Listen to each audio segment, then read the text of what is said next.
guys, it's Monica here. I am so excited to introduce you to Real Estate Fight Club's newest partnership, Cyberbacker. Cyberbacker is the best in the business for virtual assistants.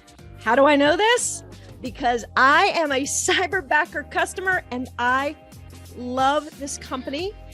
I have my favorite, Frances. She is my Cyberbacker, been with me for over a year. She's amazing. She makes me better. She's eager to help. She's on time. She's disciplined. She's awesome.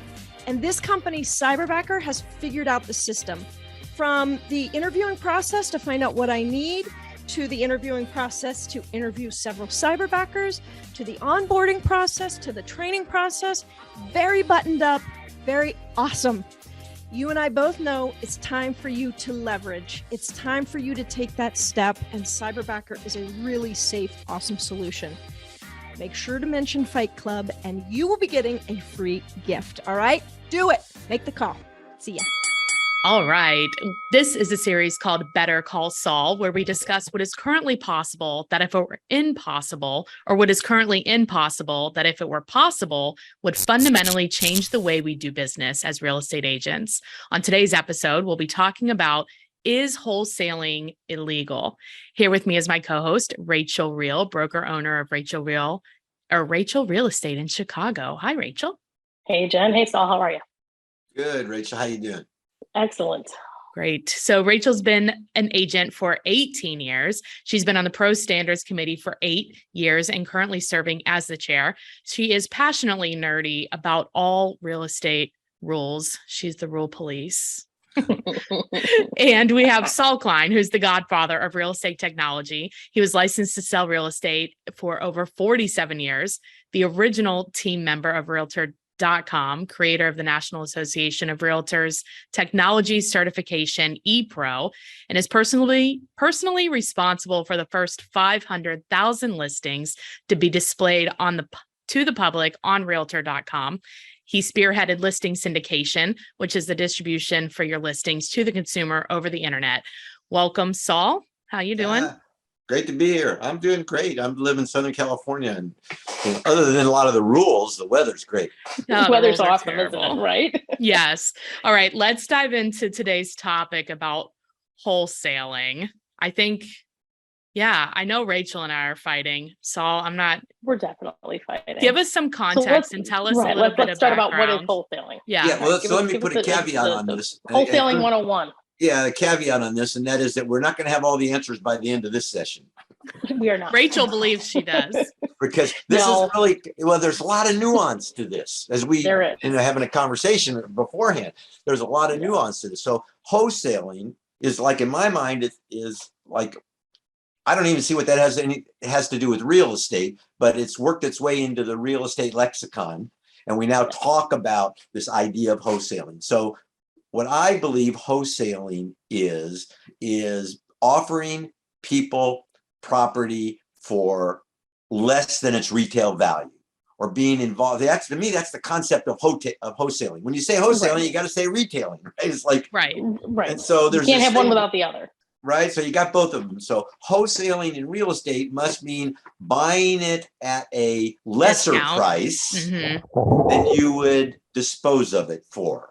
Right. So I think that's right. Typically wholesaling. And should that be acceptable in real estate? So then real estate is something I think you have to kind of separate from everything else. It's the major investment of most people's lives. It's shelter. So it's a little bit different than other things. And should being somebody's ability to go into somebody who's a homeowner, regardless of their level of experience or expertise, be able to talk to them about the sale of their home at what we know is going to be a lower than market value, so that the person that goes in can turn around and then sell it. So the person who really wins, while the home's original homeowner might win because they get a sale, did they really win because could they have gotten something better somewhere else? But that's assuming that price is the only factor, which is not the only factor in how a seller decides who to sell it to in competing offers. Well, that's true, except in the last 2 years, it didn't matter. Well, sure, but let's remove up and down markets, and you just say in general. Well, even in up markets, for the seller, they still may not choose the highest bidder. No, but they're going to choose the one that brings to them the greatest advantage, probably. Yes, which is not always price. Which is not always price, but explained to them in a way that they can trust and believe, because the person telling them usually has a fiduciary duty to them. And if the person telling them all this doesn't have a fiduciary duty, at least I'd be a little bit skeptical myself if someone was coming in, tell me about the property, tell me about the value of the property, and that they're going to turn. So I know what you're getting at. You're getting at, well, maybe people want the convenience. Maybe they'll do it just because they don't want people coming through their house. Or they have terms or something like, I mean, it could be anything. There could be a number of reasons, but if I'm selling my house, if I don't know myself, I'm going to want, because it's my largest asset, I'm going to want to have somebody who I really trust giving me these options and choices. And so when we say someone is wholesaling, typically we mean someone who comes in who somehow refutes any agency duties to the seller. And do you have the duties though, to the seller if they don't hire you? Well, we know in real estate, oftentimes you do, because if you get licensed in real estate, remember, to get a real estate license, why do you need a real estate license? Who needs a real estate license? Now, it will vary from state to state, but if you read the rules, the law, who needs a real estate license? Anybody who's going to offer for sale or lease, market for sale, right? It lays out. If you're going to do for someone else, for compensation. For compensation, right. But they're doing it, the wholesalers, I think theoretically are doing it for themselves. Theoretically. So let's go back to who needs a real estate license? Okay. If you're going to do that for somebody else, who you needs need a real license. estate license? And that's very well defined. And it's going to do something for someone else, marketing, sale, listing, and then it requires a real for compensation. Now remember, there's such a thing as a gratuitous agent. Compensation is not always money. Exactly. For them, it could be the benefit of paying less than retail for that property and then turning around and reselling it for a profit. There is their because you can be a real estate agent and you can be an investor at the same time. And we've had conversation about this too. You can also be clergy. You can also be, you can also be a lawyer. You can also be, you're not like, carry on. Transparency and disclosure is key though. Okay. Absolutely. Right. Yes. Transparency. So now here's something else in California, and I haven't looked at this law in a long time, but it said we can't talk about the laws of California. Saul, they're way too far. You have to, because all the laws start in California. They work their way over across country. They get to New York, and then they figure out they're illegal, and then they start changing things. Right? The further east you go, the more illegal they get. Exactly. Right. So then there was this other section of the law called in the business. I don't know if you're familiar with this, Rachel. No. It was in the business. You know who else needs a license? Not only people who are going to do things for compensation for other people, but anybody who's deemed in the business. Okay. If you're deemed in the business, then you have to have a real estate license. In the business defined as anyone who buys or sells 8 or more units, not as an investment, right? There was criteria, certain for defining whether or not you were in the business. And if it was declared, if somehow you fell into this definition of being in the business, then you had to have a real estate license, right? Because you know more than the general public, I think is the right? Okay. Yeah. So who needs a license? Why do you need? Now, if I'm a wholesaler, unless I fell into that in the business, then I probably didn't need to have a real estate license, and I probably wouldn't even want one, because it's too easy for people to then confuse me as somebody being their agent. And remember that I don't have to have a written agreement with someone for me to be their agent. We've got something called ostensible agency. If it walks like an agent, talks like an agent, right?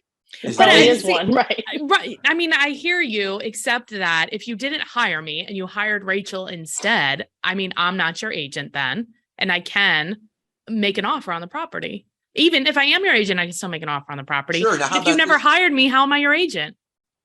So if Rachel's your agent, then that person, and then they got an agent, and you can come in as long as you declare that you're a licensee. Yes. Right. And I'd say you still might have problems if you already sold that contract before you got it. Right. In real estate. That's another thing to consider, right? Right. That you might have. So this whole idea of wholesaling is that, can I acquire a property for less than market value without harming the owner. Key points, without harming the owner. And turn around and sell it for more money and make the difference be my profit. And to me, that sounds like a net listing. Like a net listing, right? And a net listing is illegal probably in some states and highly discouraged in other states, right? Not legal in Illinois, right? Yeah. And in California, I think it's legal, but it's discouraged, right? Right. But it's not illegal. They discourage it. They say, yeah, you probably shouldn't do that because you're opening yourself up to claims. Oh, whether you're guilty or on not. A huge level, absolutely. Right. And so that's the other thing. You'd be very careful when you're out wholesaling because you're oftentimes dealing with some, and particularly if you're licensed, dealing with someone who is less sophisticated than you are, who then can come back at you, even if you didn't do anything wrong. Yeah, but even if they are more, I mean, everybody can do and that that listing anyway. is a bit more predatory, I would say. Yeah, they can't. Anybody can do it, but you're on the hook if you're licensed to a much greater absolutely degree. And let's explain what a net listing is. So a net listing would be if the property is worth $200,000 and the seller says to me, hey, you know what? I don't care what you sell it for, as long as you sell it for 175, you can keep whatever's left. Right. Yeah. Right. So in Illinois, that is not a legal listing. And the way you just described it, if it were legal, then that's an agent that where right, it's still you're signing up, you're signing a contract with right. It's a contract. It's just the compensation isn't what it might normally be. Exactly. It's what you can get above it, which gets you acting in your best interest and not necessarily the client's best, because you might have an offer. They might say, I'll take $200,000 for it. And anything above it you get. And an offer comes in for 195 and they would have taken 195. Right, but you don't want to present the 195. You don't want to sell for 195. Right, because you're not making any money. You might even have lost money because you did some marketing. Right, so it's not so that because they can't. Not in the consumer's best interest. They just say, nah, it's right. The state, in your case, they said, you know what, it's just not in the best interest of people to do this, and we'll make it illegal to take that kind of listing, right? Net listings. And so to me, that's what wholesaling is, kind of the idea of getting it for a lower price and turning it for a higher price. Okay. And I don't have any problem with that as long as all parties know, transparent, understand that that's the case, but that's not always what happens. Well, and then you get into the argument of like, what is understanding, right? So like you write it up, you talk about it, and nothing's being filmed necessarily. And even if they say, yes, I understand, I get it, they sign it, they're still 2 weeks later, they didn't understand what the heck they just signed or what you explained. Right. Yeah. And if they sue you and take you to court, license or not, if you're more sophisticated than they are, you're at a disadvantage. Absolutely. And I would say that's probably happened to all of us. I mean, I can count on one hand the amount of times in the last couple of years where I've sat down and really thoroughly explained something to someone, and then 3-4 weeks later or later on in the transaction, they're like, well, wait a minute, that's not what we talked about. Like, oh no, we remember when we had this conversation about this and this is what we were talking about. And they can tell you all day long they understand, but and like at what point, I mean, I can't be necessarily responsible for your understanding. So as if I'm wholesaling a property and I'm coming to you, Rachel, and I'm like, here, and I'm like, hey, I am a licensed agent, but I'm acting as an investor in this scenario. Here's what I can offer you for this house. Here is based on what you told me, the reasons why you would want to accept this. But like, this is a legal document. You like anything, however you do your process, have your attorney review your process. Yeah. Like how you do it, you should do it. If you want to talk to other people and even say, like, Saul, to your point, this is a wholesale. It is not a retail. You can get more likely on the market, but you should consult another agent that's a retail agent potentially. Or, hey, look, here's a wholesale value. Here's what we have some investors that would rent it. Here's what they would pay. Here's what I think we can get for it. Or here's what it get in retail. Which one of these do you like? Here's the pros and cons of everything. Yeah.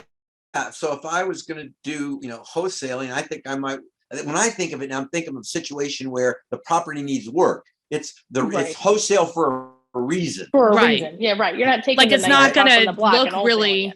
Yeah, like you go to retail and it's going to look. I mean, they're not going to like it.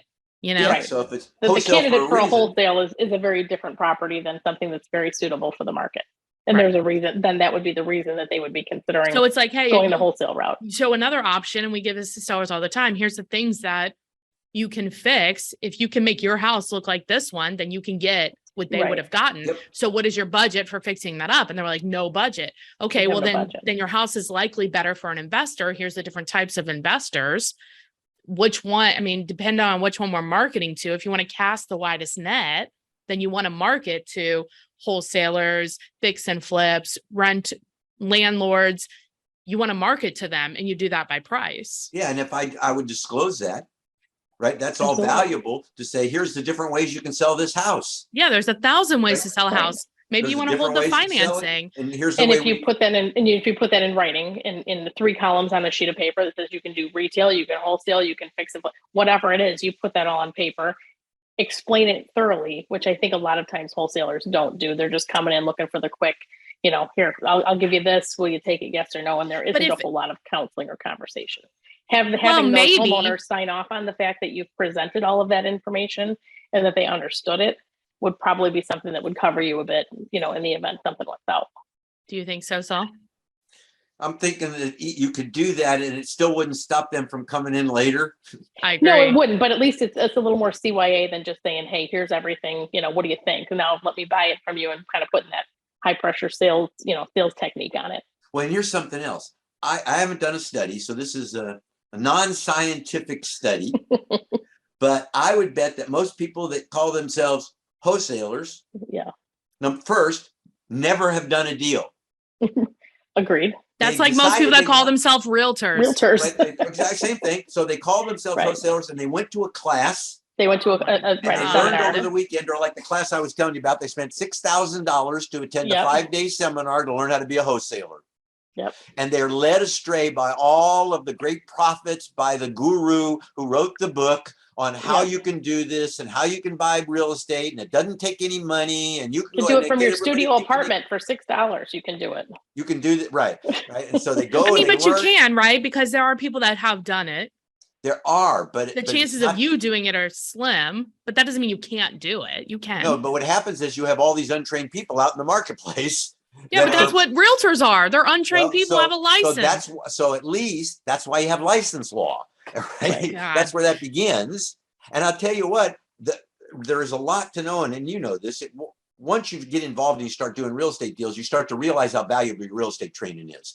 When people tell me that the real estate training is worthless, to me, they said these people haven't done very many real estate deals. Because I will tell you, most of the things done any good training in real estate classes, I've utilized in real estate deals. Yeah. Absolutely. And so when people tell me, oh, you never use that. Oh, why do you have to learn the number of square feet in an acre? You'll never use that. Well, you know what? Stick around long enough. I use it like 5 times a week.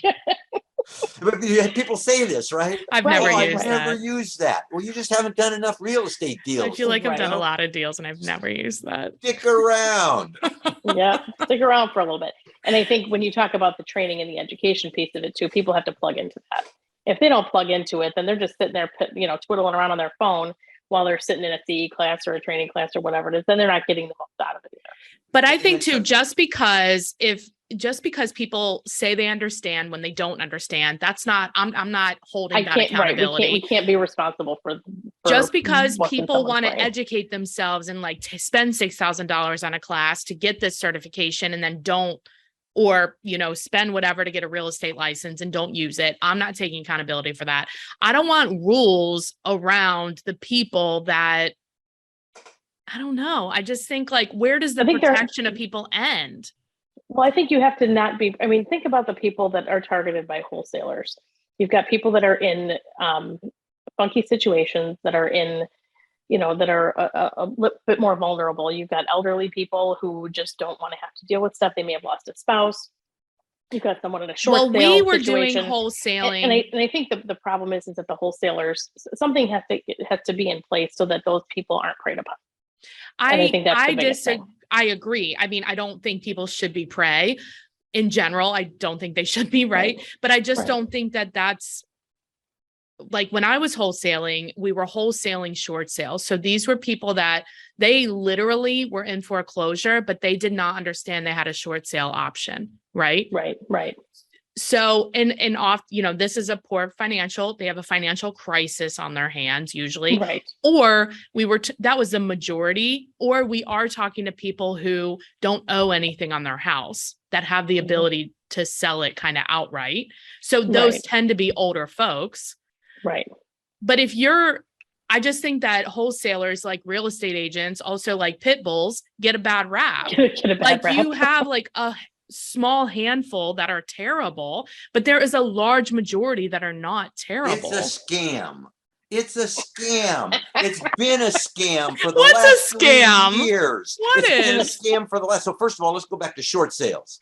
Short sales. That's a very specific thing, right? Yes. Very specific. And I'll tell you again, in California, there are rules for how and when you can approach people who are in the notice of default period, in the notice of sale period. And then you're just making rules to make rules. These Rachel, are old rules. They've been around. Again, I haven't sold real estate to other people for years, and they were there when I was doing it. So they've been around for a while. So when people go in, probably those rules were probably a result of the Resolution Trust Corporation and the recession around the early 80s, right? And they said, you know what? Too many people are getting taken advantage of. So they can actually do a short sale, but people will go in and counsel them improperly. Sure, but making a rule isn't going to make them counsel them properly. No, but if they get caught, they can go to jail. I mean, there's consequences. There's a consequence to breaking the rule. Behind laws, right? Not that everybody's going to get caught, but that there's a consequence to it. But take a look at this. There should have been no talk of wholesaling in the last 2 years. None. Because there's absolutely no reason for a house I could be the biggest country bumpkin in the world with the biggest dump on the planet, and you get it for high. I needed to sell my house. I'd put a sign in the front yard. At least this is what people tell me, and I have 20 offers over the offered price. And so in a marketplace like that, where everybody has ever said about what's going on in the market is everything is selling, and it's selling in record time, and we got to do coming soon. So I got to do all this stuff because the stuff's going so fast. Why in the world would anybody sell it wholesale, except for the example we talked about where it needs a lot? And that's not really wholesale in my mind. That's and even the ones in my market that need a crap ton of work or that are just you're just paying market value. The market value is less because it needs the work. But because it needs all that work, right? I think people would waive the inspections. I mean, it's like a nuts marketplace. And when yet there are still homes that were sold off market. There were still homes that were sold through wholesalers. How was that in the best interest of the seller? There's a lot of reasons that the seller chooses who to sell to. I don't think that we should assume that it's only for price. It's not always price. No, I get that it's not, but at the same time. But a seller in this market is in a situation and in a position to dictate just about any term they want. That's right. Where they don't need to go the wholesale to the point where they would say, we're not even going to let you inspect it. Exactly. You're not even going to let you in. You can come in for 2 hours on a Sunday. Choice you have as a buyer. You're not even going to get to look at this. Right? and if you want to, you can have 2 hours on a Sunday afternoon between 1:35 and 1:55, and that's when you can come in. So again, the point is there is a reason for price differential. Right. There is. But wholesale, that typically to me says somehow you're going to get it under market. And to me, there's like no under market in the last 2 years. No. It's like everything's but they under market basically make the spread. They make the spread on the contract price, right? Like if I get your house under contract for less and then I sell it to Rachel for more, my fee is the spread. Isn't that just a commission?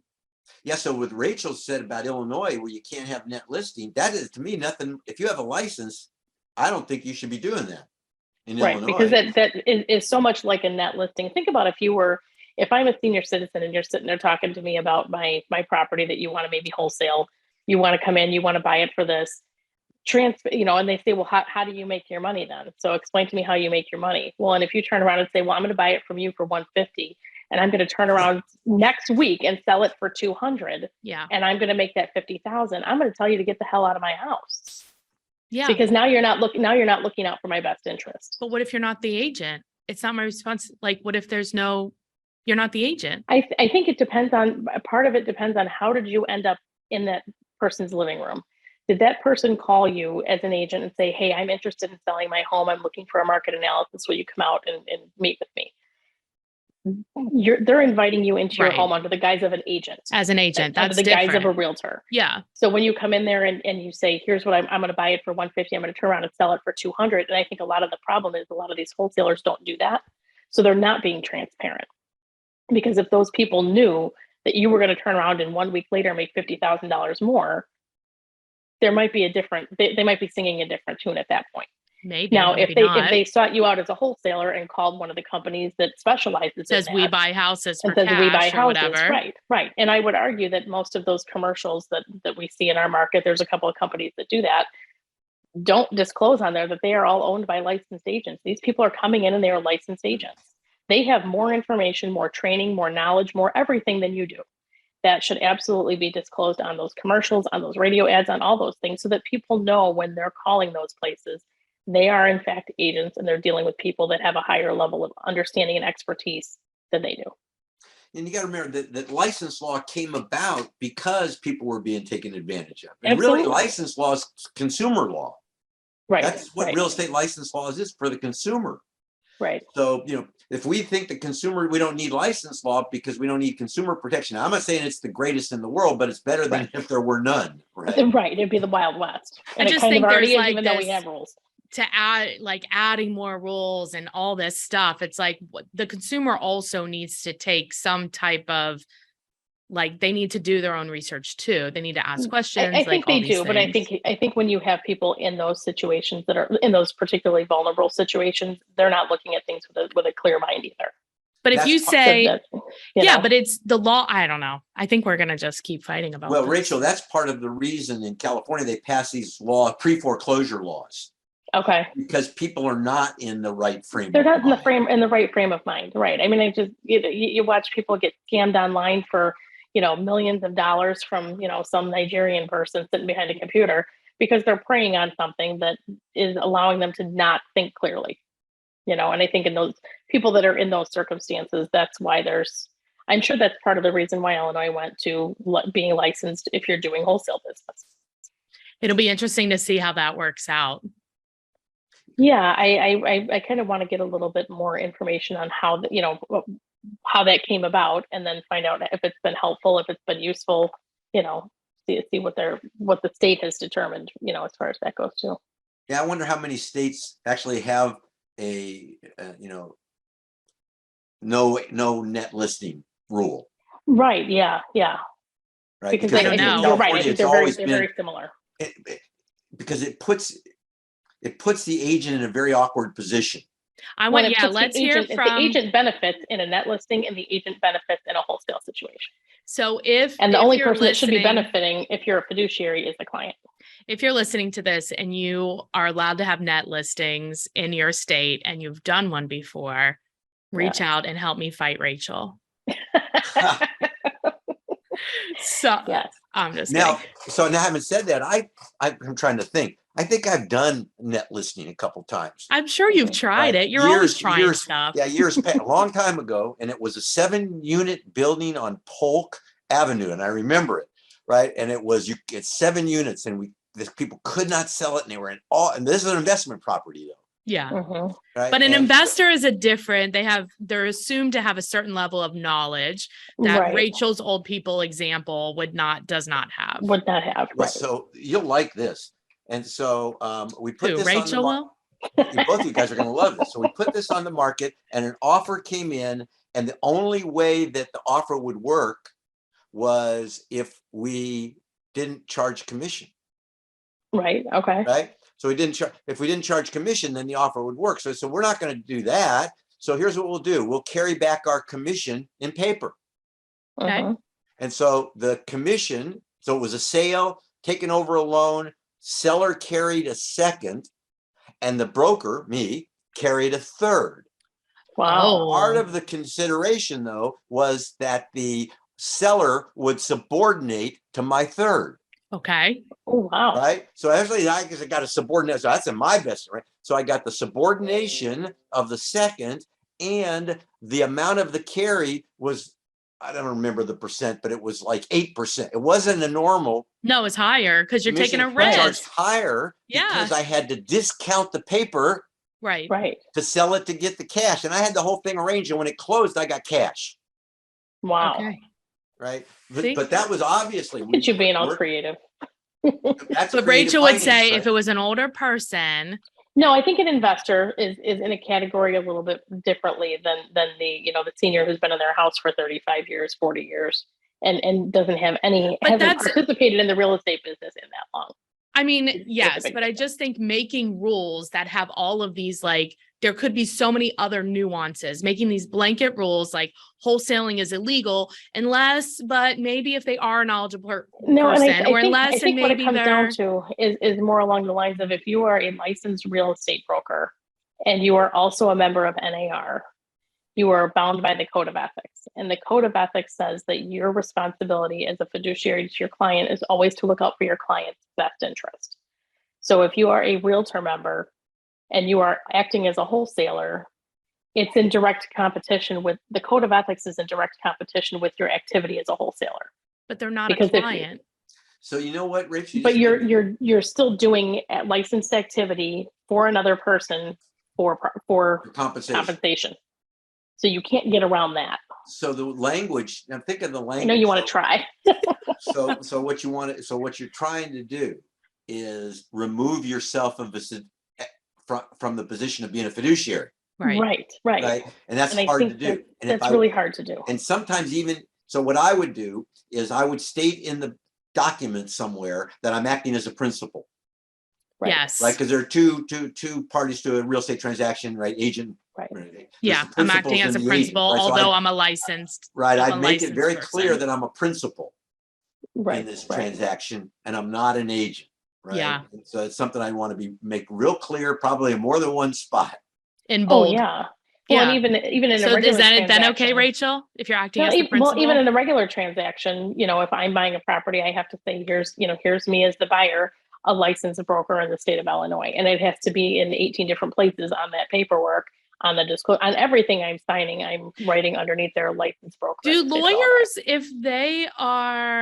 if they're like a contract lawyer and they're entering into a contract, do they have to say they're a lawyer? I've never thought that through. I can ask my business partner, a personal contract of some sort, right? Yeah. Then do they have to disclose that because they have a similar, do doctors have to disclose that they're doctors? Have to think of that. You'd have to think of what kind of contract situation. Right. What kind of contract somebody would be involved in. Right. I feel like we're going to enter a rabbit hole and just start fighting. And Rachel's wearing her Fight Club shirt. Let's see it, Rachel. There it is. Yeah, I love it. Let's fight me on the back. I'm taking that all the way to the bank with you. I will fight you all day on this one. So I think the problem for me is one of the problems is the word wholesale. Yes. Because because you have to use retail. Why is that a problem? Because that's accurate. To me, the word wholesale depicts buying it for less than its market value. That's what you're doing. And that's not my job. If I'm a real estate person, that's not my job. And even if I'm not your real estate agent, you might think I am. Exactly. Actually, I have an attorney friend, Bob Bass. And hey, Bob. Bob used to say, he says, I'm an attorney. I'm not your attorney. Your attorney, but I am an attorney. I love it. Me and Bob are friends. Well, Saul, if people want to kind of continue this conversation, they want to get into your world a little bit more, learn some more context, what is the best way to get a hold of you or get into your world? They can come to the website, thedataadvocate.com, thedataadvocate.com. And if you have a question and you want to send me an email, it's saul@bettercallsaul.realtor. And if you're on Facebook or LinkedIn or Twitter, I'm there. It's easy to find people on those social media. Tweeting away. Right, you're everywhere. And Rachel, if people have a referral for you in Chicago or they want to talk to you, what is the best way? Best way to reach me is via email at rreal@dealwithreal.com or on Facebook, LinkedIn, Instagram, all of those at Rachel Real Estate. Awesome. Thanks for being on, guys. Thanks, guys. Take care. Hi guys, Monica Weakley here. You know how you're supposed to post about real estate every single day on Facebook? Yes, you do. And the reason is, if we don't remind our Facebook friends what we do for a living and how we help people, they will forget about it. We know it's our job to inform, educate, and demonstrate what we do for a living. Well, I'm coaching agents all around the country, and they understand that, but they're not doing it. And I ask them, why aren't you doing it? Probably just like you. And they said, Monica, we don't know what to post. Can we just borrow your stuff? Because I love creating Facebook posts. And these can often be used over on Instagram as well. So I said yes, and people were borrowing my stuff. So I created finally a product that you can sign up for free. It is free, guys. There is no reason for you not to sign up for this. It's ghostposter.com, GHOSTPOSTR, no E in there, just TR.com. And what you're going to get is you're going to get a Facebook posting idea to your email every single day. So not only do you have this great idea, but you've been reminded, oh yeah, I need to post. And that's Monday through Friday. And if you don't love the post or you think, gosh, I'd like something else, well, you're also going to get access to a library of over 600 different posts for you to choose from by category. You're going to love it. Go sign up, ghostposter.com. Don't waste a minute. And then be sure to join the private Facebook group. All right, I'll see you in there. Don't forget to hit the subscribe button so you don't miss a podcast.